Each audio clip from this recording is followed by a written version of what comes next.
नमस्कार, good morning. Times now Bharat देख रहे हैं आप और आपके साथ मैं हूं दीपिका यादव। गुड मॉर्निंग, मैं हूं आपके साथ आपकी दोस्त प्रीति नेकी। जी हाँ, देश और दुनिया की हर खबर आप तक पहुंचाने के लिए मैं और प्रीति आपके सामने हाजिर है। आपके शहर की भी खबर आपको बताएंगे, यानी कि खबरें होंगी एकदम अलग अंदाज में। इसीलिए अगले 1 घंटे आपको बने रहना है हमारे साथ। आपके शहर, आपके राज्य, आपके उस एरिया में क्या हुआ है, जहाँ पर आप रहते हैं, हम आपको बताएंगे हर एक खबर।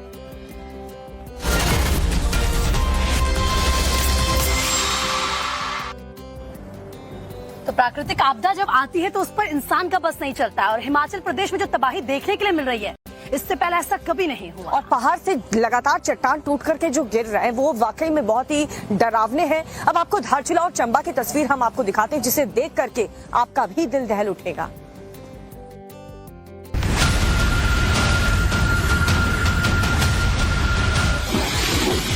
पहाड़ों पर विनाशकाल जारी है। कुदरत अपना रौद्र रूप दिखा रही है। मूसलाधार बारिश और भूस्खलन सब कुछ तहस नहस करने पर आमादा है। तस्वीरें चंबा की हैं, जहां तीसा में चांजू नाला उफान पर है।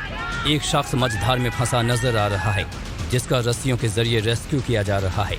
काफी मशक्कत के बाद आखिरकार इस शख्स को सुरक्षित बाहर निकाल लिया गया।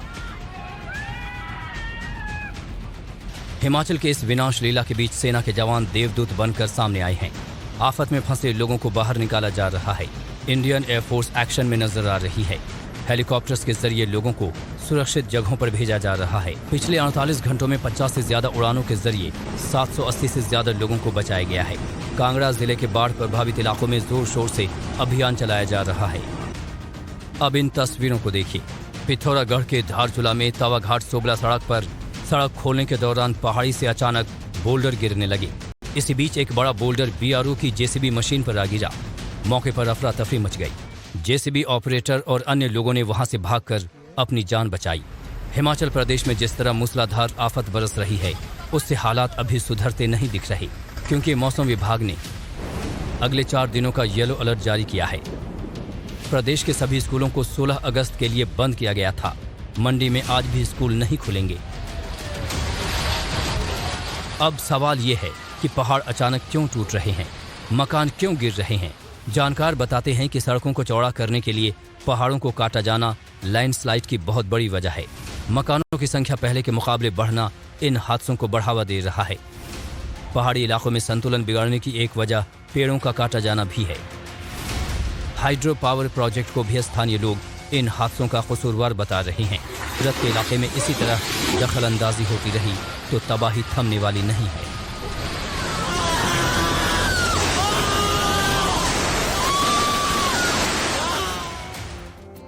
तो देश में मानसून की बारिश लगातार जारी है, लेकिन इस बार जो सबसे ज्यादा प्रभावित हुआ है वो है पहाड़ी इलाके और खास करके हिमाचल प्रदेश। और ऐसे में सवाल ये है कि आखिर हिमाचल में मौसम की मार से निजात कब मिलेगी। फिलहाल क्या है पूरे प्रदेश के हालात, इस रिपोर्ट में देखिए आप। तबाही की ऐसी तस्वीरें सालों बाद देखी जा रही हैं। बारिश की मार से पूरा पहाड़ तबाह हो रहा है। भूस्खलन की वजह से हालात बिगड़ते जा रहे हैं और नेशनल हाईवे के हालात कैसे हैं, ये आप खुद देख लीजिए। भारी बारिश के चलते हिमाचल में हालात जो है बद से बदतर बनते जा रहे हैं। इस वक्त मैं कालका शिमला NH 5 पर हूँ और उसी जगह पे हूँ, चक्की मोड़ पर, जहाँ पे बार बार जो है लैंडस्लाइड होता जा रहा है। मेरे पीछे आप देख सकते हैं गहरी खाई जो है वो बन गई है। आप देख सकते हैं किस तरह के हालात जो है नेशनल हाईवे पे बन गए।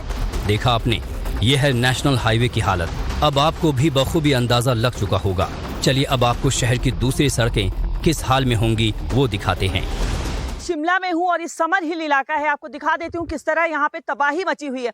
ये जो रोड है आप देख सकते हैं 200 मीटर का रोड जो है स्ट्रेच है वो पूरी तरह गायब है। आप देख सकते हैं किस तरह के हालात यहाँ पे हैं। बड़े बड़े पेड़, देवदार के पेड़, बान के पेड़ जो है वो नीचे बह चुके हैं। मिट्टी, मलबा और ये नीचे जा चुका है। आप देख सकते हैं किस तरह के हालात यहाँ पे हैं। हिमाचल में बारिश की वजह से जो बर्बादी हुई है उससे उबरने में प्रदेश को कई महीनों का वक्त लगेगा। चलिए अब मुख्यमंत्री की जुबानी सुनिए कि प्रदेश को बारिश की वजह से कितना नुकसान हुआ है और इससे संभलने में कितना वक्त लगेगा। जल्दी हमारी धूप निकलेगी तो हमारा काम स्पीड अप होगा।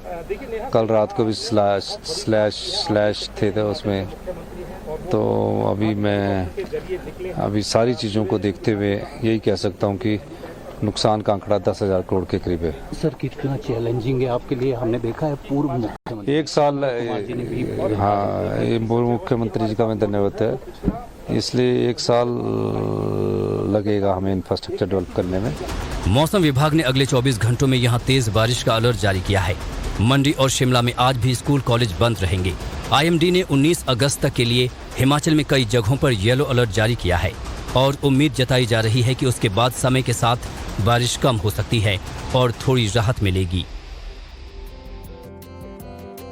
तो राजधानी शिमला समेत राज्य के कई इलाकों में लैंडस्लाइड हो रही है, जिसके साइड इफेक्ट अब नजर आ रहे हैं और लोग अपना घर बार छोड़ने को मजबूर हो चुके हैं। क्योंकि राज्य सरकार ने भी लोगों से ये कह दिया है कि सुरक्षित जगहों पर आप लोग शिफ्ट हो जाएं। इस पर एक रिपोर्ट आपको दिखाते हैं। डर का माहौल देखिए, खौफ का आलम क्या है ये आप भी महसूस करिए। जान का डर ऐसा है कि लोग अब घर छोड़ने को मजबूर हैं। ये तस्वीरें शिमला के कृष्णा नगर की हैं, जहां बारिश की वजह से ऐसा कहर बरपा कि लोग सदमे से उबर नहीं पा रहे। स्थानीय की जुबानी सुनिए, भूस्खलन से पहले क्या हुआ था वहां। आप बताएंगे क्या हुआ था? कोई 12:30 के करीब जी हमारे मकान में थोड़ी सी दरार आई। जैसे हमने देखा तो वैसे ही हम लोगों ने मतलब ये सोच लिया कि कुछ होने वाला है, तो हमने फटाफट थोड़े अपने कागज पत्तर वगैरह बाहर निकाले। तिनका तिनका जोड़कर सालों में एक घर बनता है। जरा सोचिए, कोई यूं ही तो नहीं छोड़ सकता अपना घर। अब सवाल है कि आखिर क्या मजबूरी है घर छोड़ने की। छोड़ दिया मैडम, घर छोड़ दिया, खाली कर दिया। कहाँ जा रहे हैं? हम गांव जा रहे हैं अपने मैडम, सामान लेके। तो खतरा बना हुआ है उसमें? खतरा बना हुआ है, इसलिए खाली कर दिया हमने मकान। लैंडस्लाइड की चपेट में आकर चंद पलों में आंखों के सामने लोगों के आशियाने जमींदोज हो गए। देखते ही देखते 6 बिल्डिंग्स ताश के पत्तों की तरह बिखर गई और लैंडस्लाइड का खतरा अब भी बरकरार है। हमने खुद खाली की, हमने खुद ही देखा, डर खतरा सामने था। जब हम इतना देख रहे हैं आजकल की क्या हो रहा है, तो हमें वैसे ही डाउट हुआ कि कुछ होने वाला है, तो हमने खुद ही खाली कर दी। लैंडस्लाइड होने के खतरे को देखते हुए प्रशासन की ओर से 15 मकानों को खाली करवा दिया गया है। कुछ और रिपोर्ट्स आपको दिखाएंगे। हम आपको दिखा रहे थे, लेकिन बात उत्तराखंड की करें तो वहाँ के भी हालात कुछ ज्यादा अच्छे नहीं है। भयानक मंजर वहाँ पर भी देखने को मिल रहा है। भारी बारिश से हर तरफ तबाही मची है। और रुद्रप्रयाग और साथ ही साथ पौड़ी से जो तस्वीरें सामने आई हैं वो आपको दंग कर देंगे। उस रिपोर्ट में देखिए।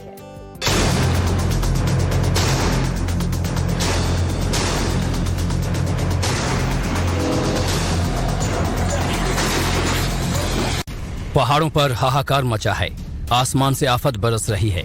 हर दिन तबाही का समाचार लेकर आता है। लोग घरों में दुबके हैं तो वहां भी डर सता रहा है।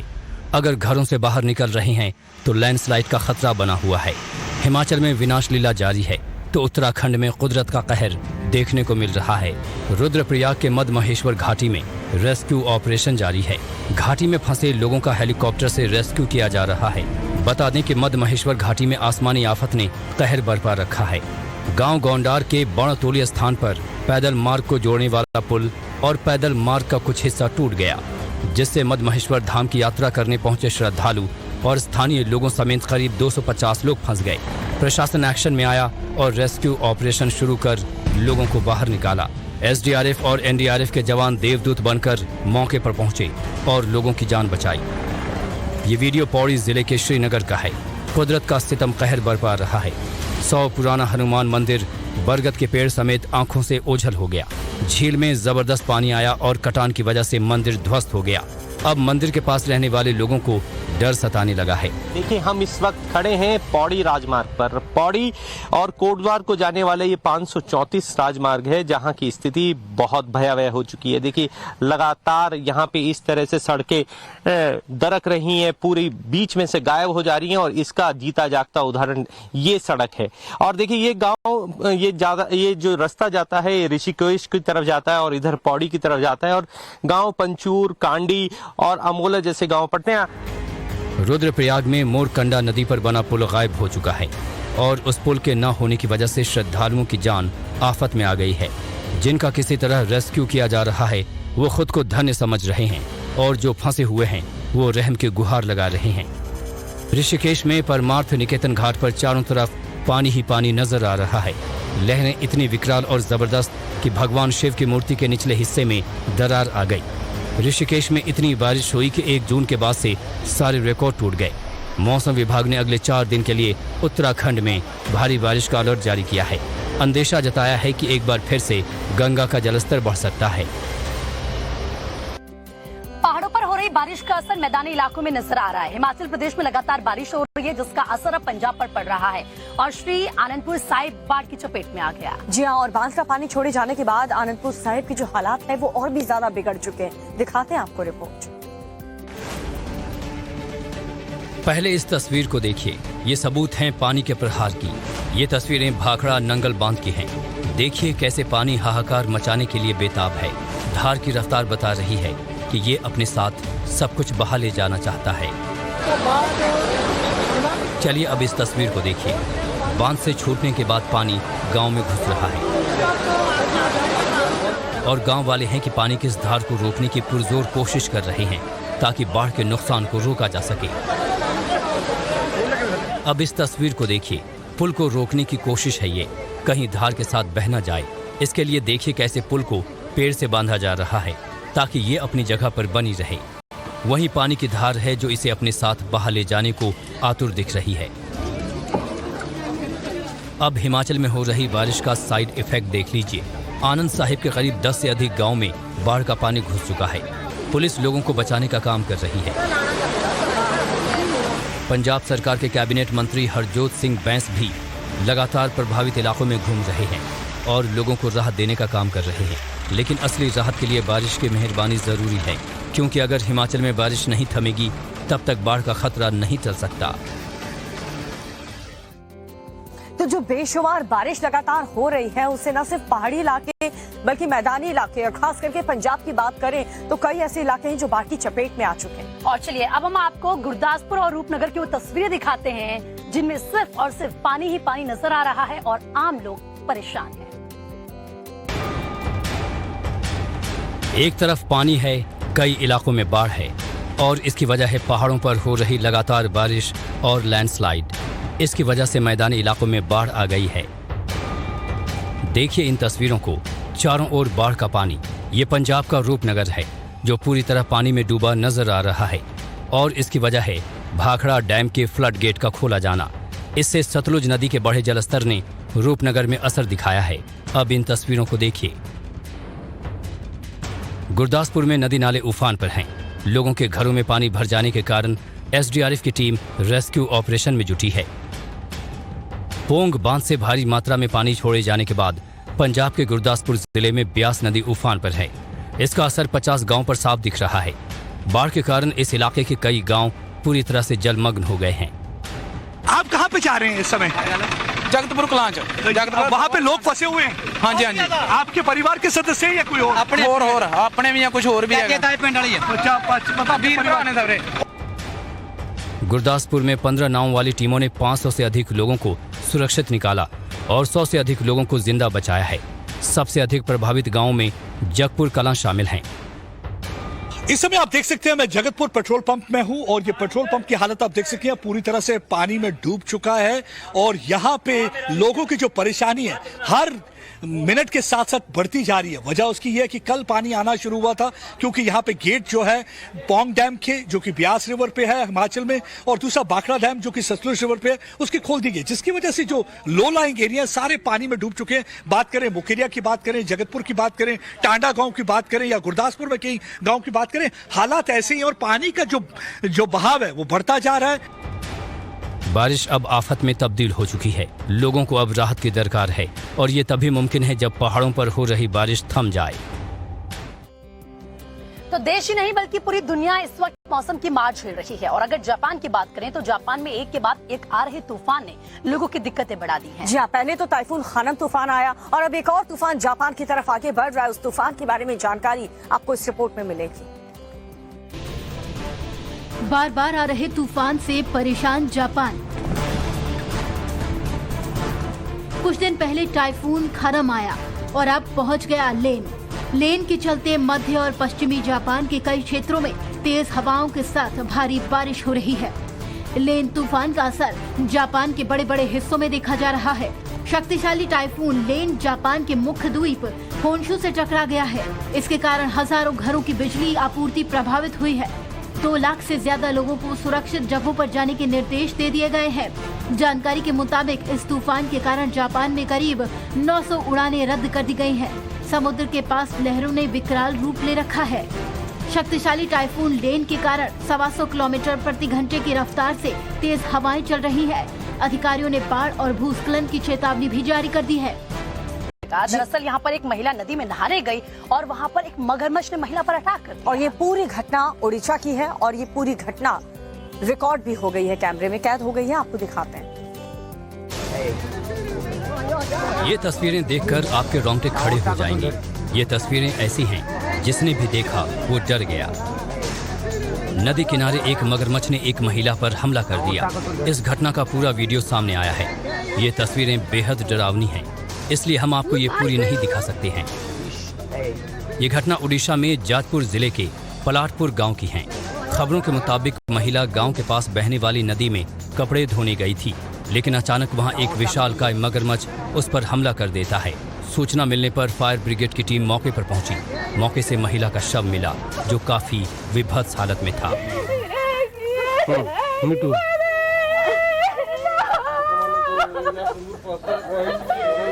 इस घटना से गांव में दहशत का माहौल है। लोगों का कहना है कि इस तरह के हमले पहले भी हो चुके हैं। गांव के पास से बहने वाली विरूपा नदी में मगरमच्छों के बारे में प्रशासन को बताया गया, लेकिन कोई कदम नहीं उठाया गया। अब मगरमच्छ के हमले ने एक महिला की जान ले ली है। और बात हैदराबाद के अनंतगिरी हिल्स की करते हैं, जो कि एक पर्यटक स्थल है, एक टूरिस्ट स्पॉट है, जहां पर लोग पहुंचते हैं अपने परिवार के साथ ताकि कुछ वहां का लुत्फ उठा सके, मजे ले सके। लेकिन आपको बता दें कि इस टूरिस्ट स्पॉट पर जब लोग पहुंचे तो कुछ बाइकर्स थे और कुछ कार चालक थे, जिनकी तरफ से जमकर यहाँ पर हुड़दंग मचाया गया। क्या है पूरा मामला, देखिए आप।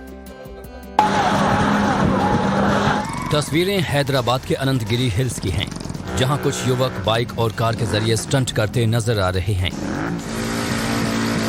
टूरिस्ट स्पॉट पर लोगों का जमावड़ा लगा है। लोग यहां घूमने फिरने के लिए पहुंचे हैं, लेकिन इसी जगह पर कुछ युवक बाइक पर स्टंट करते नजर आ रहे हैं। साइलेंसर से धुआं और हवा में धूल उड़ाई जा रही है। अब इस तस्वीर को देखिए। एक कार गोल घेरे में चक्कर मारती नजर आ रही है। स्टंट हैरान करने वाला है। हर तरफ धूल का गुबार दिखाई दे रहा है। देखते ही देखते कार धूल में कहीं खो जाती है। वीडियो में कुछ युवक अपने मोबाइल फोन पर ड्रैग रेस और स्टंट का वीडियो बनाते दिखाई दे रहे हैं। अब एक और तस्वीर देखिए। थार गाड़ी से हवा में धूल उड़ाई जा रही है। ताबड़तोड़ तरीके से इस गाड़ी के गोल चक्कर लगाए जा रहे हैं। देखते ही देखते ये गाड़ी भी धूल के गुबार में खो जाती है। सोशल मीडिया पर स्टंट के ये वीडियो तेजी से वायरल हो रहे हैं। जब पुलिसकर्मी स्वतंत्रता दिवस की परेड और समारोह में व्यस्त थे, तब युवक इस टूरिस्ट स्पॉट पर खतरनाक स्टंट कर रहे थे। इस टूरिस्ट स्पॉट पर बड़ी संख्या में लोग पहुंचते हैं। हालांकि इन स्टंटबाजों के कारनामों से परेशान होकर लोगों ने शिकायत की है। बात गुजरात की करेंगे, क्योंकि गुजरात की सूरत से बहुत ही शर्मनाक वाकया सामने आया है। यहाँ पर 2 शख्स 2 महिलाओं पर रोड से अटैक करते हुए नजर आए। और ये वीडियो जैसे ही वायरल हुआ सोशल मीडिया पर, वैसे ही पुलिस के सामने ये मामला सामने आया और उसके बाद पुलिस ने क्या एक्शन लिया, आपको दिखाते हैं इस रिपोर्ट में। सूरत में महिलाओं पर हमले का वीडियो वायरल होने के बाद पुलिस एक्शन देखने को मिला है। 2 हमलावरों को पुलिस ने गिरफ्तार किया है। पहले इन तस्वीरों को देखिए। 2 लोग हाथ में लाठी डंडा लिए हमला करते नजर आ रहे हैं। एक शख्स महिला को धक्का मारता है, जिसके बाद महिला दूर जा गिरती है। इसके बाद सफेद रंग के कपड़े में दिखाई दे रही एक लड़की आगे की तरफ बढ़ती है और फिर देखते ही देखते दूसरा शख्स लड़की पर रॉड से हमला कर देता है। दोनों शख्स ताबड़तोड़ हमला करते नजर आ रहे हैं। मौके पर लोगों की भीड़ जुट जाती है। उसमें 2019 में एक चंदन मिश्रा नाम के व्यक्ति का मर्डर हो गया था। तो कल जो मारपीट हुई उसमें जो मारने वाला आदमी है नंदन लाल जी मिश्रा और दूसरा है सत्यकमल छोटेलाल राजपूत। ये दोनों थे। इसमें नंदन लाल जी मिश्रा जो है वो चंदन मिश्रा जिसका मर्डर हो गया था उसका छोटा भाई है। और सामने जिनकी पिटाई हो रही थी उस वीडियो में, वो महिला जो है वो एक प्रवीण मारवाड़ी नाम का अपराधी था उस समय, उसकी मदर हैं। उनका भाई श्रवण सरवण की बहन और एक बाबू सोलंकी, ये लोग उसी मर्डर के सिलसिले में समाधान के लिए नंदन लाल जी मिश्रा के यहाँ पे गए। इन लोगों ने झगड़ा किया और बाद में नंदन लाल जी मिश्रा और सत्य कमल छोटेलाल राजपूत है, इन्होंने भी इन लोगों को मारा। और जिस टाइम पे उन लोगों ने इनको मारा उस टाइम का वीडियो किसी ने कैप्चर करके और वो वीडियो वायरल हो गया। फिलहाल पुलिस मामले की जांच में जुटी है। और मध्य प्रदेश के कटनी से एक बेहद शर्मनाक तस्वीर सामने आई है। खबर यह है कि एक महिला को कई महिला पुलिसकर्मियों ने बालों से पकड़ा और उसके बाद घसीटा। इस पूरे वाकये का वीडियो वायरल हुआ और जब वीडियो वायरल हुआ तो पुलिस ने पूरे मामले में संज्ञान लिया। अब तक क्या एक्शन इस पूरे मामले में लिया गया है, देखिए आप। मध्य प्रदेश के कटनी जिले से एक ऐसा वीडियो सोशल मीडिया पर वायरल हो रहा है जिससे पुलिस की कार्यशैली पर गंभीर सवाल खड़े हो रहे हैं। एक महिला को बालों से पकड़कर घसीटा जा रहा है। हैरानी की बात यह है कि घसीटने वाली महिला पुलिसकर्मी है। वीडियो में 3 महिला पुलिसकर्मी दिखाई दे रही हैं, जिनमें से 2 ने महिला को बालों से पकड़ रखा है। मामला सिलमनाबाद थाना क्षेत्र के कौड़िया गांव का है, जहां प्रशासन की तरफ से इलेक्ट्रिक पोल लगाया जाना था। स्थानीय लोग इसका विरोध कर रहे थे। अतिक्रमण हटाने गई पुलिस का विरोध कर रही महिला के साथ बदसलूकी की गई। बताया जा रहा है कि ये वीडियो 10 से 15 दिन पुराना है, लेकिन वीडियो में जिस तरह की तस्वीर सामने आई वो बेहद शर्मनाक और हैरान करने वाली है। धारा 151 के तहत महिला को जेल में भी भेज दिया गया है। वीडियो वायरल होने के बाद पुलिस अब जांच की बात कह रही है। इसमें ऐसा प्रतीत हो रहा है वीडियो के भीतर कि जो तत्कालीन थाना प्रभारी थी उनके द्वारा बल प्रयोग किया जा रहा है। अभी हमारे पास कोई औपचारिक शिकायत तो नहीं आई है, हम इस मामले को देख रहे हैं और जो भी व्यक्ति इसमें पीड़ित पक्ष है वो भी आए तो अपनी बात सामने रखेंगे तो इसमें और हम आगे बढ़ेंगे। पुलिस की इस हरकत से लेकर एमपी यूथ कांग्रेस ने ट्वीट कर शिवराज सरकार पर निशाना साधा है। ट्वीट में लिखा है, लाडली बहना को बालों से घसीटकर अमानवीयता की हदें पार करती भैया शिवराज सिंह जी की पुलिस बेहद शर्मनाक। और अब वक्त एक छोटे से ब्रेक का है। जी हाँ, उसके बाद हवा में ट्रैक्टर स्टंट हॉरर खबर झटपट वो भी स्वागत है। बात यूपी की करेंगे। यूपी के ग्रेटर नोएडा के आसपास का जो इलाका है, या तो फिर वहाँ पर खेत खलियान है या तो जंगल है, लेकिन इसी वजह से वहाँ पर आए दिन जो जंगली जानवर हैं वो रिहायशी इलाकों में आ रहे हैं। और ऐसा ही एक और मामला सामने आया है जहाँ पर एक फिशिंग कैट की दहशत देखने को मिल रही है। इस फिशिंग कैट ने किसे निशाना बनाया, आपको दिखाते हैं। यूपी के ग्रेटर नोएडा से एक हैरान करने वाला मामला सामने आया है। यहाँ दुर्लभ प्रजाति की फिशिंग कैट ने रिहायशी इलाके में एक पालतू कुत्ते पर हमला कर दिया।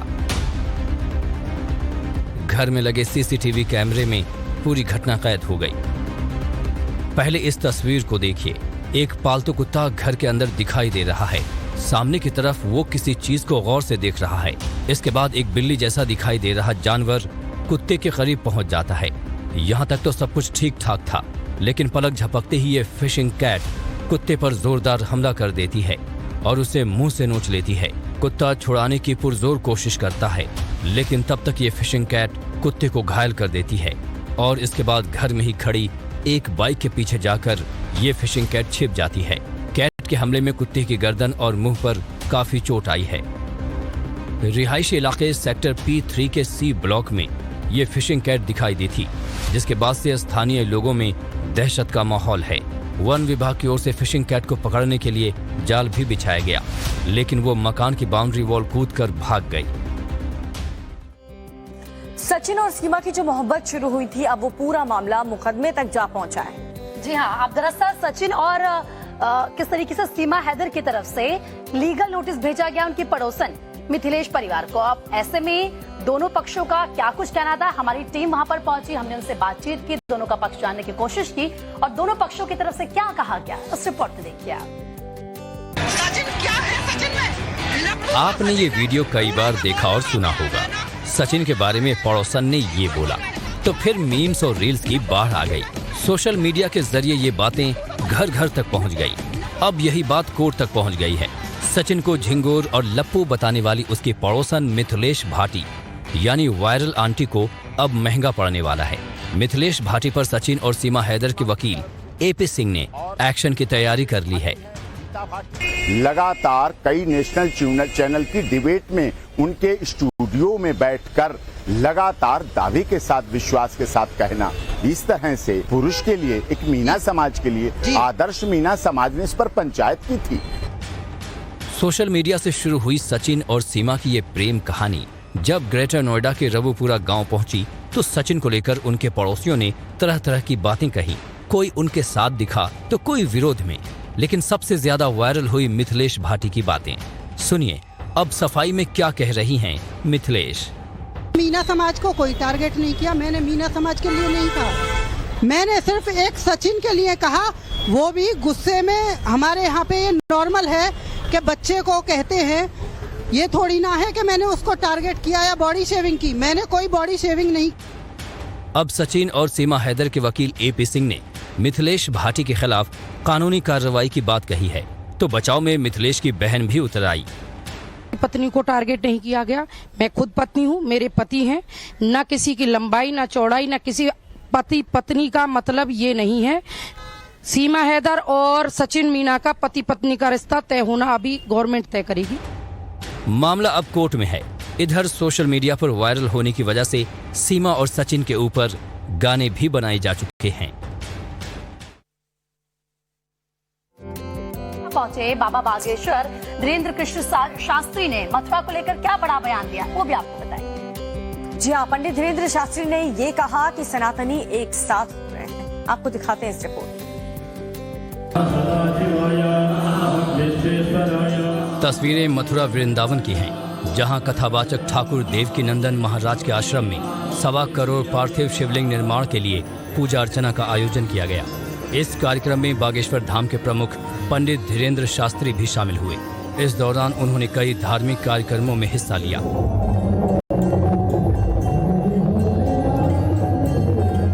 पूजा अर्चना के बाद मीडिया से बात करते हुए पंडित धीरेन्द्र शास्त्री ने कहा कि जल्द ही मथुरा में भी अयोध्या के भव्य राम मंदिर की तरह श्री कृष्ण मंदिर का निर्माण होगा।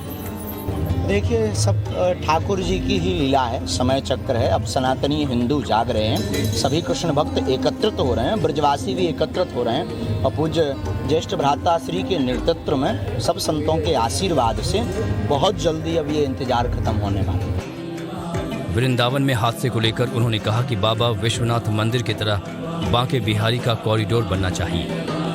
जो विश्वनाथ जी के मंदिर का कार्य हुआ जैसे, वैसे ही यहाँ बांके बिहारी का कार्य अगर हो जाए व्यापक रूप से भक्तों के लिए, श्रद्धालुओं के लिए, अति प्रसन्न।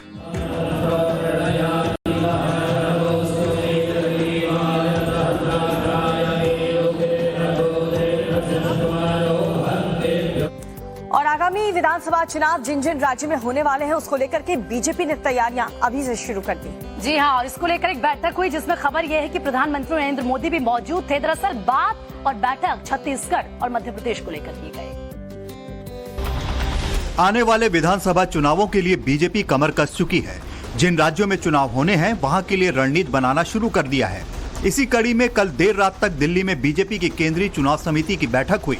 बैठक में इस साल के अंत में होने वाले मध्य प्रदेश और छत्तीसगढ़ विधानसभा के चुनावों की तैयारियों पर चर्चा हुई। छत्तीसगढ़ की विधानसभा की 90 सीटों को 4 कैटेगरी में बांटा गया है। ए कैटेगरी में वो सीटें हैं जिन्हें बीजेपी ने हर बार जीता है। बी कैटेगरी में वो सीटें हैं जिन पर बीजेपी की जीत हार दोनों हुई हैं। सी कैटेगरी की सीटों पर बीजेपी कमजोर है, वहीं डी कैटेगरी की सीटों पर बीजेपी कभी नहीं जीत सकी है। ए और बी कैटेगरी में बीजेपी ने करीब 63 सीटें रखी हैं। 27 सीटें सी और डी कैटेगरी में रखी गई हैं। माना जा रहा है कि बीजेपी ने ये कवायद इसलिए की ताकि कमजोर सीटों पर ज्यादा फोकस किया जा सके।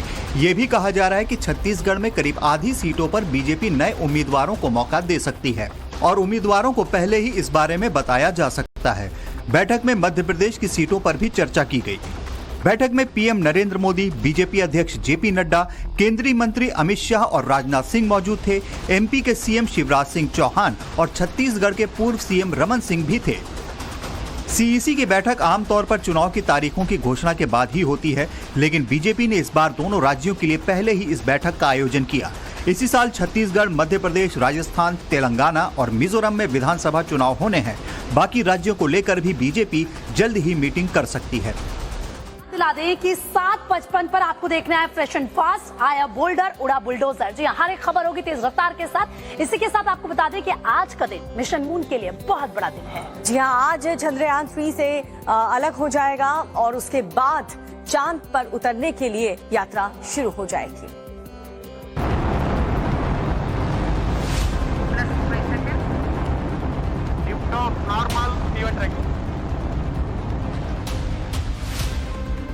चंद्रमा के बेहद करीब पहुंच चुका है चंद्रयान 3। जल्दी ही ये यान चंद्रमा की सतह पर उतर जाएगा। उससे पहले आज एक बेहद महत्वपूर्ण दिन है। आज भारत का मिशन मून एक कदम और आगे बढ़ने वाला है। आज प्रोपल्शन और लैंडर मॉड्यूल अलग होंगे। अलग होने के बाद लैंडर चांद की तरफ आगे बढ़ेगा। इस लैंडर का नाम विक्रम है। विक्रम के अंदर मौजूद है रोवर प्रज्ञान। 23 अगस्त को चंद्रमा पर चंद्रयान 3 उतरेगा। चंद्रमा पर उतरने के बाद प्रज्ञान का काम शुरू होगा, यानी आज से चंद्रयान 3 को चांद के और करीब पहुंचाया जाएगा। फिर धीरे धीरे चांद पर उतारने की प्रक्रिया शुरू होगी। 23 अगस्त को जब चांद पर लैंडिंग हो जाएगी तो प्रज्ञान रोवर का काम शुरू हो जाएगा। प्रज्ञान चंद्रमा से डेटा बटोरेगा और साथ ही यहाँ भारत की मौजूदगी के निशान भी छोड़ेगा।